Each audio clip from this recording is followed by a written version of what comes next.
Mina is a quiet girl who has been greatly changed by the car accident that took her mother's life 15 years ago.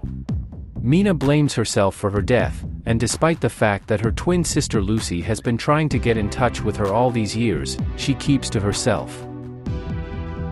One day she is offered to earn money by delivering a rare parrot to the Irish countryside. Mina agrees, but on the way her car breaks down, and the girl is forced to walk through the forest. It turns out that this forest is inhabited by ancient deadly creatures, and the only place of refuge is a small house with a glass wall, where 3 other people are hiding. Every night, monsters flock to the house, watching the humans through the glass, and as long as the prisoners don't break the 3 unspoken rules, they can feel safe. Night Shyamalan is a brand who has built a name for himself on fantastical and mystical stories with intriguing beginnings that overwhelmingly end in flaccid flops. The days of The Sixth Sense, whose finale truly surprised and impressed, are long gone.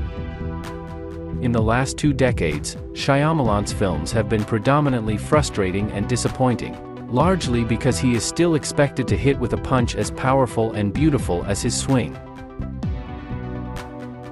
The Watchers are based on the book of the same name by young Irish writer A.M. Shine, which was adapted into a screenplay and brought to the screen as a director by Night's daughter Ishana Shyamalan, who had previously honed her skills on her father's TV series Servant, in which she wrote and directed several episodes. Shyamalan Sr. in The Watchers worked only as a producer, but that means nothing. The apple did not fall far from the tree. The movie clearly shows the influence of his creative handwriting, even if the daughter has it not so firm and confident. The Watchers take the bull by the horns as quickly as possible. The plot hooks and intrigues, in full compliance with the maxim nothing is clear, but terribly interesting. Immersion in the atmosphere of a scary folktale works, the thicket of centuries-old forest masterfully filmed by Israeli cameraman Eli Aronson, who previously filmed distinguished Scandinavian horror Lamb. Unfortunately, talented Dakota Fanning has nothing to play here, but there is something interesting for an Irish actress Olwen Fouéré, who in just a few years firmly established herself as the star of art house horror. In The Watchers she portrays Madeline, one of the 4 captives of the forest who seems to know more than the others.